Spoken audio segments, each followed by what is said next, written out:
Halo para insan manusia budiman dimanapun kalian berada, bagaimana kabarnya? Saya doakan semoga kalian dan keluarga sehat selalu, dan diberikan kebahagiaan di setiap harinya. Di video kali ini saya akan menceritakan sebuah film yang berjudul The Season to Live, yang dirilis pada tahun 2022. Merupakan film drama kriminal misteri, besutan dari sutradara terbaik Park Chan-wook. Film ini menceritakan tentang seorang polisi yang jatuh cinta dengan tersangka pembunuhan. Banyak kerumitan yang terjadi di dalamnya. Sebelum lanjut jangan lupa tekan tombol subscribe-nya dulu ya gengs. Kalau sudah, yuk kita mulai. Film dimulai dengan memperlihatkan seorang polisi bernama Hejun. Dia terlihat sedang makan malam bersama istrinya. Karena pekerjaannya masing-masing mereka tinggal terpisah. Hejun berada di Busan sedangkan istrinya di kota Lipo. Mereka bertemu seminggu satu kali, pasangan ini telah menikah selama 16 tahun. Dan memiliki seorang putri yang sekolah di asrama. Hubungan intim yang mereka lakukan hanyalah sekedar kewajiban saja.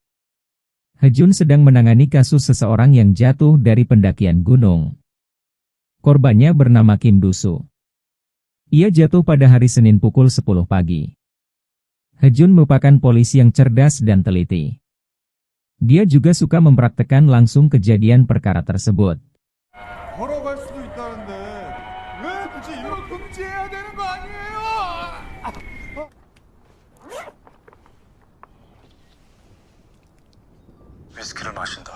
Kim Do-soo memiliki seorang istri yang masih muda dan cantik, yang bernama Sore. Sore merupakan orang Tiongkok jadi bahasa Koreanya masih belum begitu lancar. Ia mengatakan suatu kalimat yang mencurigakan yaitu, jika dia mendaki gunung dan tidak kembali aku takut dia akan mati. Begitulah kalimatnya yang membuat Hejun dan partnernya Swan menjadi curiga. Terlebih lagi Sore tidak menangisi kematian suaminya itu. Sesi tanya jawab dimulai. Hee-joen memperlihatkan foto Kim Do-soo saat tewas. Istrinya mempunyai alibi yang kuat saat suaminya itu terjatuh dari puncak gunung Senin 10 pagi. Dia berada di rumah sakit tempatnya bekerja. Hal itu dibuktikan dari rekaman CCTV. Tapi Sore sempat tersenyum saat sesi wawancara berlangsung. Sore diketahui bekerja sebagai seorang perawat. Dia merawat neneknya yang sedang sakit. Diam-diam Hejun mengintainya dari dalam mobil. Kim Do-soo merupakan seorang pengusaha yang hobinya mendaki gunung. Dia juga suka mengupload video pendakiannya itu ke YouTube. Hejun mengawasi Sore dengan sangat cermat. Seakan-akan dia berada di sana. Sore kemudian kembali datang memenuhi panggilan polisi untuk diambil sampel DNA-nya. Karena di kuku jari korban ditemukan sidik jari seseorang, ia mengaku sebelum pergi mendaki ia dan suaminya sempat bertengkar. Dia pun menunjukkan beberapa bekas cakaran di pahanya. Hejun menjadi sedikit canggung. 여자 경찰 부르겠습니다. 괜찮아요.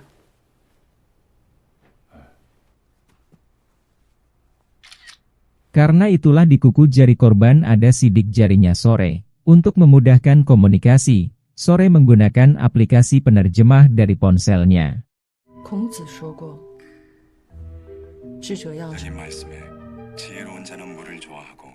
Dan untuk yang kedua kalinya dia kembali tertawa. Sesi tanya jawab kali ini dilakukan sampai malam. Hejun memberikan sebuah sushi mahal untuk mereka berdua. Sore juga memiliki bekas luka di tangannya. Dia beralasan karena dia adalah seorang perawat, tidak memakai sarung tangan. Hejun menanyakan pada tahun 2015, sebuah kapal datang membawa 37 orang imigran gelap dari Tiongkok. Mereka semua dideportasi, hanya Sore saja yang tidak. Mengapa hal itu bisa terjadi? Sore menyebutkan jika kakeknya dulu merupakan tentara pembebasan Korea. Karena itulah dia dibiarkan masuk ke Korea. Sore yang cantik membuat Hejun terpesona. Diketahui jika Hejun mempunyai nyakit insomnia, sehingga setiap malam dia bisa mengintai tempat tinggal Sore. Sore yang menyadari menghampirinya di pagi hari dan menyapanya. Malam berikutnya Hejun juga mengintai kembali, segala macam aktivitas yang dilakukan Sore sudah dihafal. Saat pagi datang ke kantor bosnya, Hejun telah tiba. Dia meminta Hejun untuk menutup kasus ini.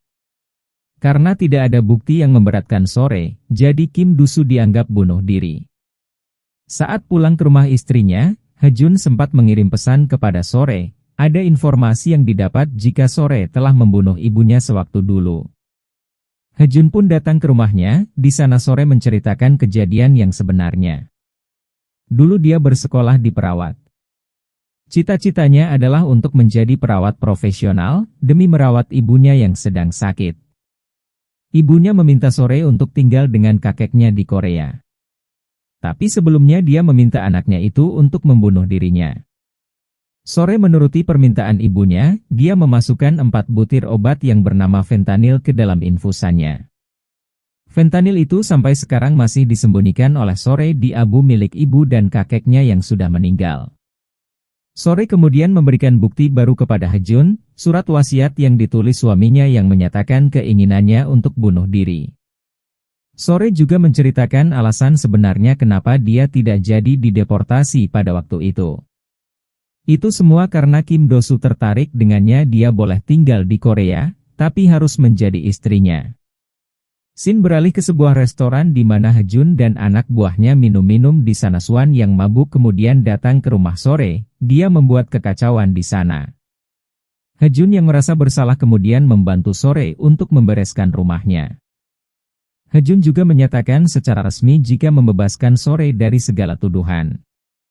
Kasus itu ditutup sebagai kasus bunuh diri.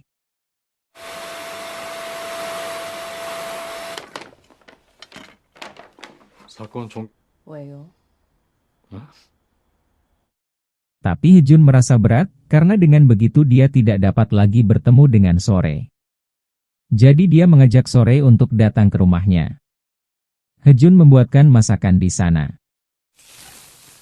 내가 할 줄 아는 단일화.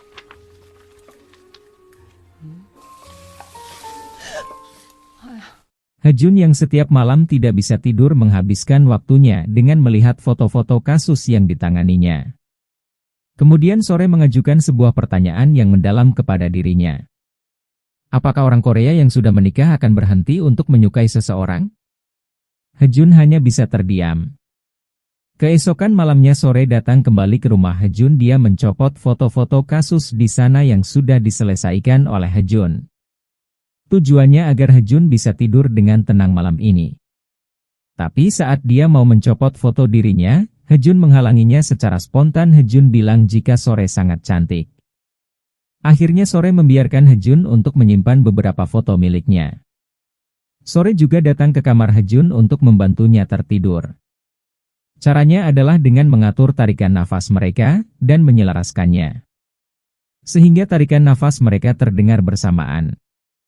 Sore juga mendongengkan sebuah cerita ke telinga Hejun. Keesokan harinya Hejun menemani Sore ke kuil. Di sana dia menyentuh tangan Sore yang terlihat kasar dan mengoleskan krim kepadanya. Hubungan antara mereka berdua semakin dekat. Hejun juga memberikan rekaman suaranya saat mengawasi Sore waktu itu. Membuat Sore terharu, tapi setelah itu dihapusnya. Setelah selesai dari kuil, Sore memeriksa barang-barang yang ada di dalam jaket Hejun. Dia menemukan sebuah pelembab di sana, kemudian ia memakainya dan dioleskan juga ke bibir Hejun. Sore meminta Hejun untuk menemani neneknya di rumah sakit. Hejun kemudian datang memijat dan membacakan sebuah cerita untuk sang nenek. Sang nenek sangat menyukai sebuah lagu yang suka diputarnya dari ponselnya. Hejun mencoba untuk membantu, tapi kemudian ia melihat banyak aplikasi yang terpasang di dalamnya, termasuk aplikasi langkah pelacakan. Tercatat hari Senin tepat saat Kim Do-soo meninggal. Hejun menaruh curiga kembali dan bertanya kepada sang nenek, hari apakah ini? Sang nenek hanya tahu bahwa setiap hari adalah hari Senin. Dengan begitu alibi Sore terbantahkan.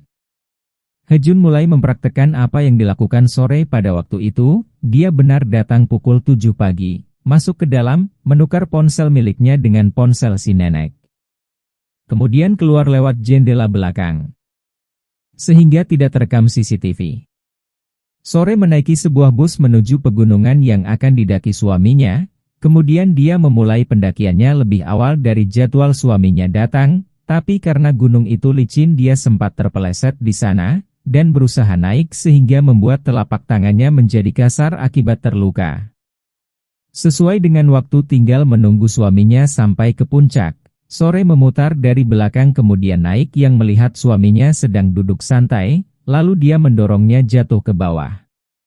Kuku suaminya sempat mengenai tangan Sore, itulah sebabnya ada bekas sidik jari Sore di sana. Hejun tersadar akan perbuatan yang Sore lakukan sesuai dengan langkah yang tercatat di ponselnya. Segera dia datang ke rumah Sore dengan raut wajah yang serius, dan menunjukkan bukti kepadanya. Surat wasiat bunuh diri itu juga Sore yang membuatnya. Suan yang sewaktu itu mabuk tidak melakukan kekacauan di rumah Sore, melainkan dia hanya tertidur sore sendirilah yang membuatnya berantakan.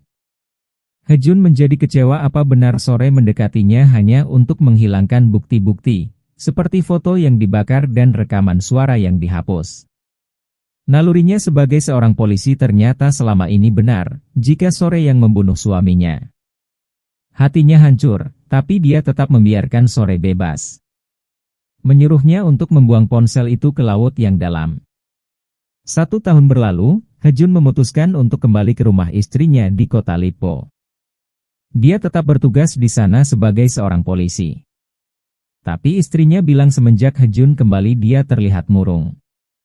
Di lain sisi Sore terlihat sedang dipukuli oleh seseorang yang bernama Chulsung. Dia menaruh dendam kepada suami barunya Sore. Sore telah menikah lagi dengan seseorang yang bernama Hosin, seorang analisis saham. Hosin telah melarikan uang Chulsung, sehingga ibunya Chulsung yang menderita penyakit diabetes dirawat di rumah sakit dengan fasilitas seadanya. Chulsung kemudian mengancam jika ibunya meninggal dia akan membunuh Hosin. Sesampainya di rumah, istrinya Hejun menanyakan kasus yang berhubungan dengan Sore. Mengapa Hejun selama ini tidak pernah bercerita kepadanya? Hejun mendapat kasus pembunuhan pertamanya di Lippo, orang itu adalah Hosin suaminya Sore.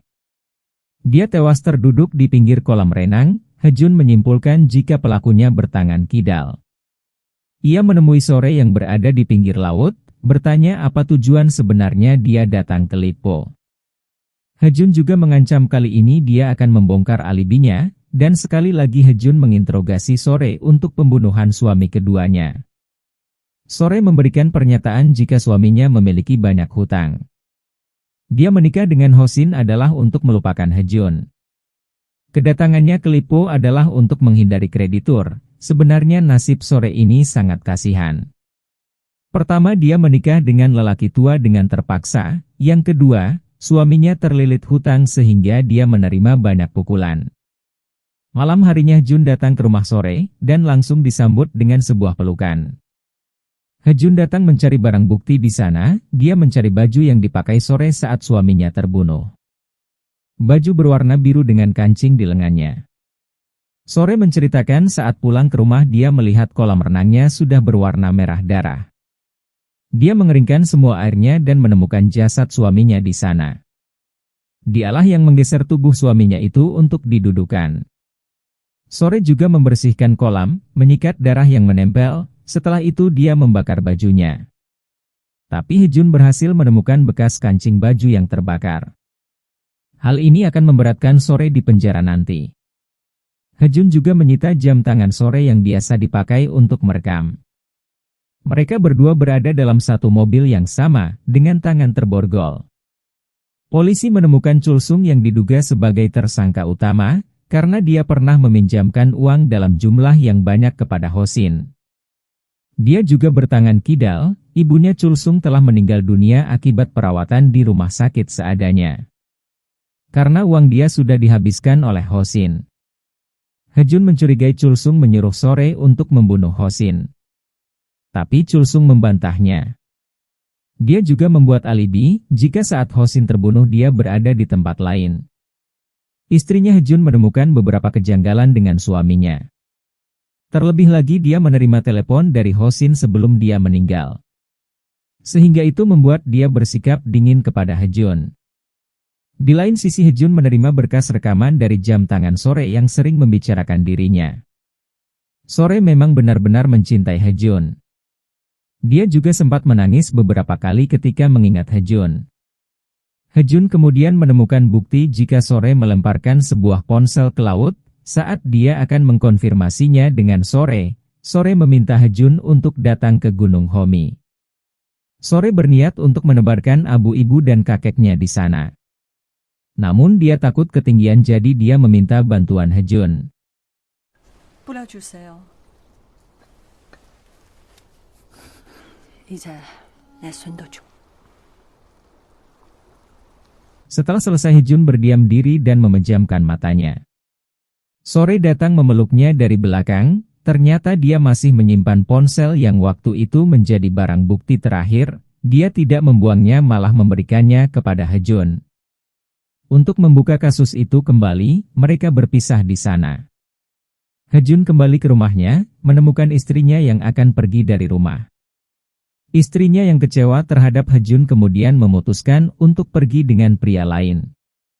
Hejun yang tidak bisa tidur kembali mengingat saat dirinya bersama Sore di dalam mobil, dengan tangan yang diborgol. Berselang beberapa hari ponsel yang dibuang Sore akhirnya ketemu. Ponsel itu ternyata milik suaminya, yaitu Hosin. Ponsel itu berisi percakapan antara Sore dengan Hosin. Isinya adalah Hosin mengancam Sore akan membongkar hubungannya dengan Hejun yang terkait dengan kasus 1 tahun yang lalu. Seorang polisi membiarkan tersangka pembunuhan lolos. Ia tahu dari rekaman yang masih Sore simpan. Hosin mengancam akan menyebarkannya melalui internet. Hejun kembali ke kantor menginterogasi Chulsung. Dia bercerita jika pagi itu Sore datang ke rumah sakit untuk menjenguk ibunya. Sore juga memberikan kapsul yang berwarna hijau yang tak lain adalah fentanyl. Setelah itu ibunya Chulsung merasakan ngantuk yang sangat berat dan kemudian meninggal. Jadi dia dengan sengaja membuat ibunya Chulsung meninggal. Dengan begitu Chulsung akan membalaskan dendamnya dengan membunuh Hosin. Namun semua itu dilakukan Sore karena pada dasarnya adalah untuk tetap menjaga nama baik Hejun sebagai seorang polisi. Dia tidak mau Hejun namanya tercemar, sehingga Sore mengorbankan dirinya. Sebelum Sore keluar dari mobilnya, dia berpesan kepada Hejun untuk membuang ponsel Hosin kembali ke dalam laut yang dalam. Sore berdiri tepat di depan laut saat gelombang masih datar. Dia masuk ke tempat yang banyak bebatuannya, menggali pasir di sana. Hejun berhasil melacak keberadaan Sore dan menemukan mobilnya di pinggir laut. Kemudian Hejun membuka mobil Sore dan mengambil ponselnya. Dia penasaran dengan rekaman suara yang Sore simpan. Rekaman suara inilah yang akan dibongkar Hosin untuk disebar di internet. Rekaman itu berisi suara Hejun ketika dia terakhir kali datang ke rumah Sore untuk membongkar kenyataan yang sebenarnya. Sore terlihat sudah selesai menggali, dia masuk ke dalamnya, membenamkan dirinya ke lubang yang dia buat. Hejun telah sampai di tengah lautan yang luas. Berusaha mencari Sore, tapi gelombang laut telah datang, dan berhasil menyapu bersih tumpukan pasir yang Sore gali. Dengan kata lain Sore telah terkubur di dalamnya di mana tempat Hejun berpijak. Film diakhiri dengan Hejun yang masih mendengarkan rekaman suara dirinya. Rekaman itu membuktikan, jika dia meloloskan tersangka karena sebuah cinta, yang artinya dia mencintai Sore. Sekian alur cerita film The Season to Live. Bagaimana pendapat kalian tentang film ini? Komen di bawah ya. Jangan lupa subscribe, like, dan komen ya gengs. One More Film undur diri, sampai jumpa di alur cerita selanjutnya.